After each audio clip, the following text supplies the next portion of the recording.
이제 정시로 넘어가겠습니다. 정시는 지금 22학년도 수능 성적표 예시입니다. 선택 과목이 있다 그랬죠. 국어 영역에서 화법과 작문 또는 아까 과목에서요. 언어와 매체. 학생 요거는 화법과 작문을 선택하면 이렇게 나올 거고, 수학역에서 확동을 하게 되면 이렇게, 만일에 기하를 하면 기하하고 또 나오겠죠.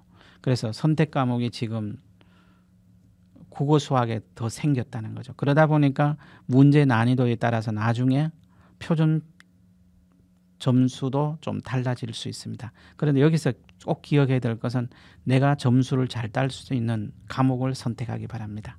그리고 또 하나, 정시로 가겠다는 학생은 그 대학에서 내가 확통을 했는데 그 대학에서 어느 과들은 확통 말고 기하나 미적분을 요구하면 확통한 학생은 거기에 원서를 못 쓰죠. 그건 조금 이따 보여드리겠습니다. 자, 이게 절대평가 기준표를 보시면은 한국사는 3등급이 30점 이상. 근데 한국사는 30점 이상 받으면 거의 모든 대학의 기준점을 통과하죠. 지금 대학교 2학년 중에 우리 학교도 고려대 최저 등급을 맞췄습니다. 근데 이 학생이 고대에 떨어진 이유가 한국사를 29점 받는 바람에 떨어지고 한국사 최저 등급이 4등급에 해당되는 중대를 갔죠. 중대 갈 학생이 한국사 1점 때문에 고대가 떨어지는 그런 불상사가 생겼죠. 그래서 이런 최저를 건 학교들은 학생들이 방심하지 말고 한국사를 맞추는 게 좋죠. 그리고 영어는 숭실대 정시만 해도 1.6 정도 되죠. 평균이, 합격자 평균이 1.6이니까 학생들이 영어도 소홀히 하지 않게 바랍니다. 영어는 조금만 공부하면 2등급 받는다는데 실질상으로 그렇지 않습니다. 공부라는 게 영어가 하루 한 달, 두 달에 이루어지는 것다. 꾸준히 공부해 주기를 바라고요.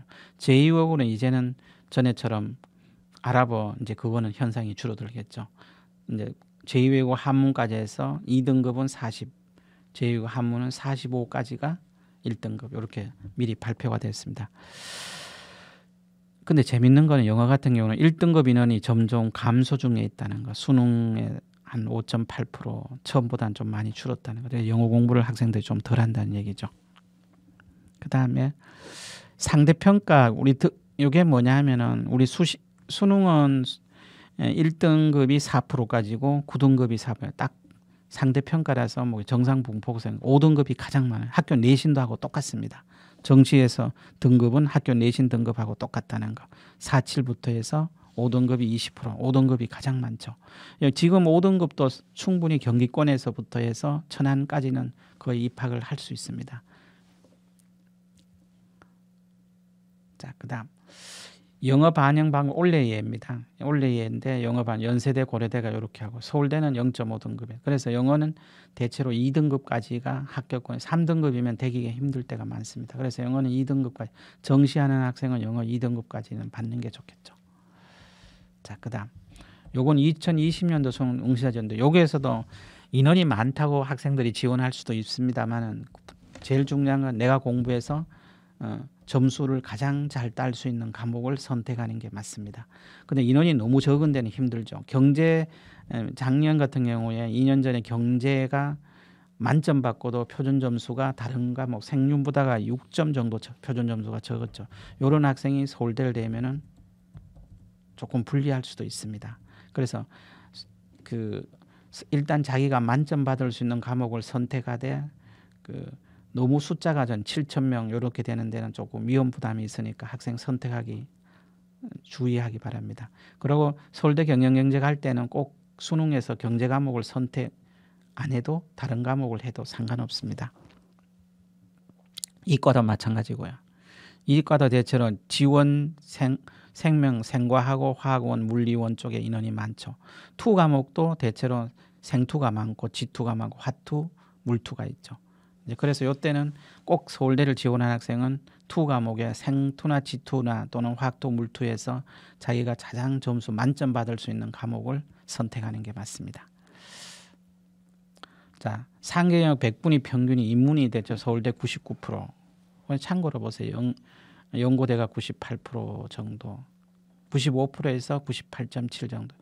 그래서 90%를 기억합니다. 나 수능에서 2등급 맞으면 인서울 한다고 생각하시면, 좋은 중위권은 간다고 생각하시면 돼요. 국민대 한 86%, 숭실대, 단국대, 세종대 요런 데 정도 라인. 그 다음에 86% 같으면 이제는 숭실대 라인까지는 충분하다고 생각하시면 되겠죠. 그 다음 20년도에 숭실대 정시 전형 최종 등록자가 조금 보면 바뀌죠. 예. 국어국문학과가 작년 같은 게 좀 내렸습니다. 그래서 이게 7만 명 줄어드니까 합격한 대란이 1, 2% 낮아진 것 같아요. 1, 2%는 19년도보다는 조금 낮아졌습니다.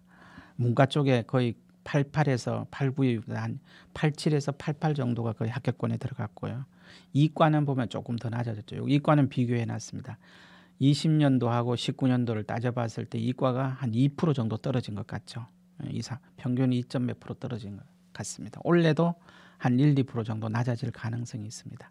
그래서 그것 때문에 올해 지원할 때는 작년에 2개월 정도를 생각하시고 1, 2% 약간 낮더라도 가능성이 있겠다고 생각하고 정시를 한번 지원해 보기 바랍니다. 자, 요거는 이제 선택 과목이죠. 국어 영역은 큰 문제 없어요. 거의 모든 대학이 엄매나 하장문 해도 좋다 그랬는데 그 다음은 조금 달라요. 미적 기하 중 택일 해야 된다는 대학이 가천대부터 한양대, 이렇게 홍익대까지가 있고요.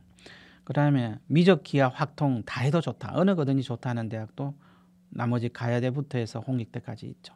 그래서 그 과에 따라서 조금씩 다를 수도 있습니다. 문과 쪽, 이과 쪽에 다르겠죠. 확통만 하는 대학도 있고. 그래서 정시 준비하는 학생은 내가 무슨 대학을 정시에 쓰고 싶으면 그 대학에 선택 과목이 어떻게 되는지 확인을 하고 지원 수능 원서도 쓰는 게 맞습니다. 자, 그다음 탐구 영역도 마찬가지고요. 그다음 서울대 교과 이수에 따른 수능 가산점 현황, 교과에 대한 수능 가산점 현황도 지금 2학년들이죠. 그래서 1점 주는 경우가 이정근, 요거는 거의 걱정 안 하셔도 돼요. 학교에 그 난강고등학교도 그렇고 거의 모든 학교에서 서울대 가는 학생들을 위해서 그런 건 아니지만은 여기에 2점 정도 받을 수 있도록 거의 다 커리큘럼이 꾸려져 있고 최상층들도 거기에 맞춰서 하고 있습니다. 그래서 아마 크게 걱정 안 하셔도 되고 학교의 거 따라만 하면은 큰 상관없을 겁니다. 자, 요게 일반 4개 하든지 수학은 그다음 일반 3 진로 하나 요렇게 하는 거. 그래서 그거는 학교에서 할 때 그게 맞춰서 하시면 될 것 같아요. 자, 그다음 상계 영역 평균이 자연을 대도 서울대 의예과 같은 데는 거의 99%지만 실질상으로 100에서 93, 서울대 의예과는 95.3은 아니겠죠. 이렇게 보시면 서울대 밑에 쭉 보시면은 이과 쪽은 조금 카트라인이 낮습니다. 동국대, 국민대, 숭실대가 올해 같은 경우는 좀 86%까지 좀 내려왔죠. 어떤 과는 78%까지 그렇게 보시면 되겠고요.